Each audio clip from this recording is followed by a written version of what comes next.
Oke, halo semuanya. Di bahasan kita kali ini, kita bakal kupas tuntas salah satu gerakan paling dasar di senam lantai, yaitu guling depan. Tujuannya apa? Simpel aja, biar kita semua bisa mempraktikkan gerakan ini dengan teknik yang benar, dan yang paling penting, dengan aman. Yuk kita langsung mulai aja. Nah, kita mulai dengan pertanyaan yang kayaknya aneh ya. Apa coba hubungannya sepak bola sama senam lantai? Jauh banget kan? Tapi jawabannya adalah keamanan. Coba deh bayangin, pas kamu lagi main bola terus jatuh, kalau kamu tahu cara berguling yang bener, itu bisa banget nyelamatin kamu dari cedera. Jadi ini bukan sekedar buat nilai olahraga loh, tapi skill yang berguna banget di kehidupan nyata. Jadi, guling depan itu sebenarnya apa sih? Gampangnya, ini adalah gerakan menggelindingkan badan ke depan. Tapi, ada satu kata kunci di sini yang harus kamu ingat banget, membulat. Ini bukan sekedar jatuh terus guling-guling gitu aja ya. Ini adalah gerakan yang terkontrol. Nah, ini dia nih, prinsip paling pentingnya. Kalau kamu cuma boleh ingat satu hal dari semua ini, ingat yang ini. Badan kamu itu wajib membulat. Kenapa? Ya karena badan yang kaku atau lurus itu nggak bakal bisa menggelinding. Sama kayak kamu coba gelindingin kotak, kan susah. Kamu harus jadi kayak bola. Inilah fondasi utamanya. Terus, buat apa sih kita repot-repot belajar guling depan? Manfaatnya tuh ada dua. Dari sisi fisik, jelas ya, ini latihan yang bagus banget buat kekuatan, kelenturan, sama keseimbangan. Tapi yang nggak kalah keren itu manfaat mentalnya. Pas kamu akhirnya bisa naklukin gerakan yang awalnya bikin takut, wah itu bakal ngebangun keberanian dan rasa percaya diri kamu banget.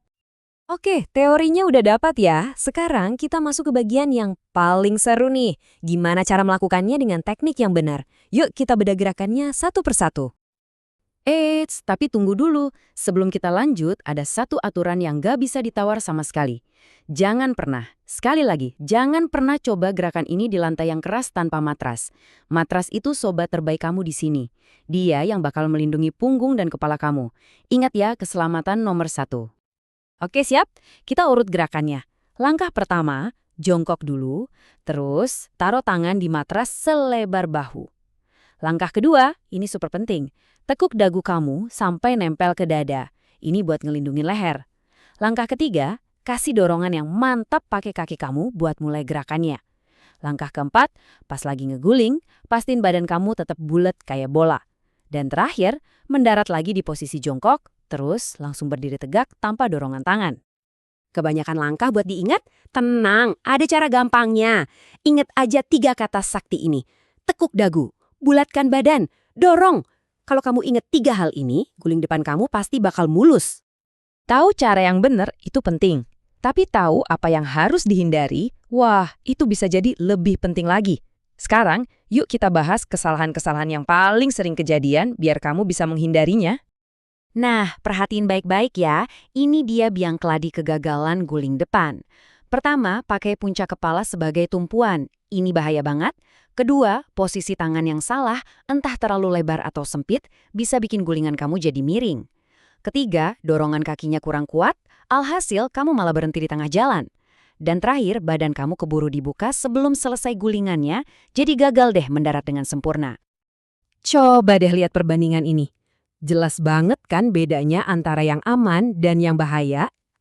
Tumpuan yang benar itu di tengkuk, bagian belakang leher kamu. Ini yang bikin kamu bisa menggelinding dengan mulus. Sebaliknya, kalau kamu pakai puncak kepala, bukan cuma gerakannya yang berhenti, tapi kamu juga ngasih tekanan bahaya langsung ke tulang leher. Jangan sampai ya. Oke, tekniknya udah tahu, kesalahan umumnya juga udah tahu. Terus rahasianya apa biar benar-benar jago? Jawabannya simpel kok, yaitu latihan yang cerdas dan konsisten. Anggap aja ini contekan terakhir sebelum kamu latihan. Selalu pemanasan dulu. Pastiin matrasnya aman, gak geser-geser. Terus fokus, ingat mantranya. Dagu nempel di dada dan tumpuannya di tengkuk. Dan yang paling penting, di awal-awal gak usah mikirin kecepatan. Pelan-pelan aja, yang penting bentuk gerakannya benar dulu. Kamu mungkin mikir, wah susah banget nih kayaknya. Eits, coba lihat angka ini dulu.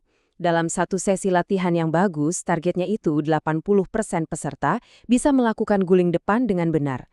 Artinya apa? Artinya, dengan instruksi yang tepat kayak yang kita bahas barusan, skill ini tuh sebenarnya sangat bisa kamu kuasai. Semangat!